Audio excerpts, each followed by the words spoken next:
दिनै खाग्राबारि दखरा दुलाराय बर' फरायसा आफादनि बानजायनायाव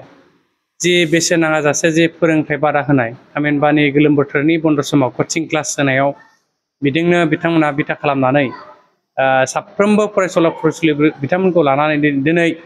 नैबे खाग्राबारि बियाब बाथौ थानसालिनि जे गोथार मंगलबार सानाव जे आरज खालामनाय हाबाफारियाव बिथांमोनखौ बाहागो लाहोदों आरो बे हाबाफारिनि गुबै उद्देश्य बेनो जे जोंनि फरायसुला फरायसुलिफ्रा जाहाथे इसोरनियाव बोरबानसा बिनायजों लोगोसे गाव गावखौनो साफा साफा माने आब्रुथि गोनां सुबुं महरै जाहाथे आखल आखुखौ दानानै लानो हायो बा सोरजिनो हायो बेनि थाखाय दिनै धोरोम बोसोनजों लोगोसे जे सोलोंथायारि बिथिङाव सांग्रांथि लाबोनो थाखाय जि मोनसे प्रचेष्टा लादों बिनि थाखाय आङो खाग्राबारि दखरा एबसुनिसिम साबायखर बावहरदों आरो नैबे जे गोलोम बोथोरनि बन्द समाव जे जोङो बेसेन नाङाजासे जे फोरोंथाय होदों बे जाबाय जोंनि नैबे दुलाराय बर' फरायसा आफादनि जे नैबे गोथार मावथांखि मिशन क्वालिटी इडुकेशन मुभमेन्ट बेखौ बिथा खालामनानैनो दिनै बिथांमोना लादों आरो दिनै बे हाबाफारियाव बाहागो लानो मोननानै जोङो जोबोर गोजोननाय मोनदों मानोना बेयावहाय जोंनि साफ्रोमबो फरायसुला फरायसुलिजों लोगोसे बिथांमोननि दिथागिरि बिथांमोनाबो बे हाबाफारियाव बाहागो लादों। जोंनि फरायसा बिथांमोना धोरोमनि फारसे गोसो होयैखौ जों नुनो मोनदों। धोरोमनि फारसे गोसो होनांगौब्ला माबायदि? निस्सय जोङो धोरोमनि फारसे जोंनि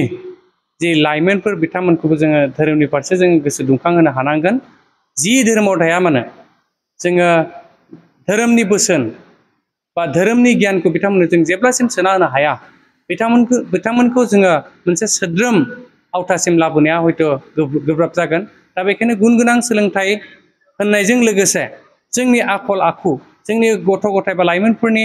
जि आखल आखुखौबो जोङो सोद्रोमै दाना होनांगौ जायोब्ला जोङो धोरोमनि गियान धोरोमनि बोसोन बा धोरोमनि फारसे गोसो माने बोहोनो हानाय बे सान्थौफोरखौ बिथांमोननियाव जों सोना होनो हानांगोन अब्लासो जोंनि गथ' गथायफोरखौ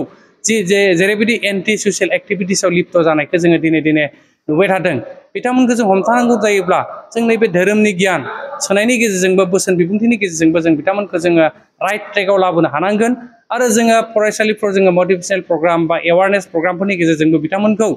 बेफोरबायदि एन्टि ससियेल एक्टिभिटिसफोरनिफ्राय जोङो दोरदनानै जे सोलोंथाइ लानायाव जाहाथे गोसो होयो बिनि थाखाय जों दुलाराय बर' फरायसा आफादा जोङो खामानि मावबाय थादों आरो निस्सय जों इयुनावबो जों मावलांबाय थागोन। धोरोमनि फारसे गोसो होनांगौनि थाखाय गारजेन बिथांमोनखौ खावलायगोन। जोङो धोरोमनि फारसे गोसो होनायनि बेलायाव जोंनि लाइमोनफोरखौ जे गोसो बोहोनो थाखाय जोंनि बिमा बिफा दिथागिरिफ्राबो रल प्ले खालामनो हानांगोन जोंनि उन्दै उन्दै लाइमोनफोरखौ धोरोमसालि बा गिर्जासालिफ्राव जों लांनानै धोरोमनि जेब्लानाखि गियान सोनानै होनो हाया बिथांमोना निस्सय माने जोंनि धोरोम बा जोंनि हारिनि बा जोंनि समाजनि बाथ्राफोरखौ बिथांमोना मिथिनाय नङा आरो जेब्लासिम जोंनि धोरोमनि बोसोन बिबुंथिफोरखौ बिथांमोना मोननो हाया बा सोलोंनो हाया अब्लासिम बिथांमोना हयथ' नैफोरबायदि गाज्रि जे एन्टि ससियेल एक्टिभिटिसफोरनिफ्राय हयथ' जानगाराव हयथ' बिथांमोनखौ जों लाबोनो हानाय नङा दा बेखायनो जोङो धोरोमनि बोसोनखौ जोबोर गोनांथि दं होननानै जों सानो। खाग्राबारि दखरा दुलाराय बर' फरायसा आफादा मिरु दुलाराय बर' फरायसा आफादनि बिथोन बायदियै जे गोलोम बोथोराव जे बेसेन नाङि फरा फोरोंथाय बादा बेखौ जोङो खाग्राबारि दखरा दुलाराय बर' फरायसा आफादाबो थांनाय 4 जुलाइनिफ्राय जागायनानै जोङो 26 जुलाइसिम होनाय मोनसे जोङो थांखि लादों आरो दायो होबोगासिनो दङ आरो बेनि गेजेरावनो जोङो मोनसे सोलोंथाइ होनायजों लोगोसे मोनसे गुन गोनां सोलोंथाइ होनायजों लोगोसे जे फरायसा बिथांमोनखौ जे मोनसे सोद्रोम आखु बा गोरलै आखुनि मोजां मानसि दानो थाखाय जे धोरोमनिबो गियान जे धोरोमनि गियाननि गेजेरजों जाहाथे जोङो गावखौ मोजां मानसि दाना लानो हायो बेनि थाखाय बे गोलोम बोथोरनि फोरोंथाय बादानि गेजेरावनो जोङो फरायसा बिथांमोनखौ लाबोनानै जोंनि खाग्राबारि बियाब बाथौ गौथुमनि जे थानसालि बेयाव लाबोनानै फरायसा बिथांमोनखौ जे इसोरखौ संग्रिनानै आर'ज खालामनाय आरो गावबा गाव इयुन माने गोजौ सोलोंथाइनि थाखाय बोर बिनाय लोगोसे जिउआव मोजां मानसि जानायनि जि मोनसे सदबांसा लांनो थाखाय जोङो बे हाबाफारिखौ जि मोनसे आर'जनि हाबाफारि फरायसा बिथांमोनखौ लानानै जोङो लानाय जादों बेवहाय जोङो गार्जेन बिथांमोनखौबो फरायसा बिथांमोननि गार्जेन बिथांमोनखौ जोङो हांख्रायदों गोबां फरायसाया बेवहाय बाहागो लादों बेनि गेजेरजों जाहाथे जोंनि फरायसा बिथांमोना जे जों जिउआव जे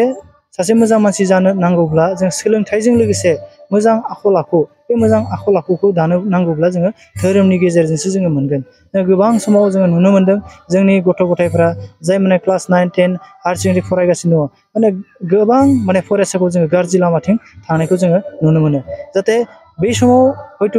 जोंनि गथ' गथाया धोरोमनि गियान बा मोजां मोनसे सोद्रोम गियान बा मोजां आखल आखु गैयिनि थाखाय गाज्रि लामाथिं थांदों। बिथांमोनखौ जाहाथे हमथाना लाखिनो थाखाय बा बिथांमोना जाहाथे मोनसे सोद्रोम बा गोरलै आखुनि सुबुं जायो बा मोजां मानसि जानो थाखाय जे धोरोमनि गियान नांगौ बेखौ नोजोर बोनानै जोङो बिथांमोनखौ दिनै थानसालियाव लाबोनानै जों मोनसे सतबांसा लाहोनाय बा गावनि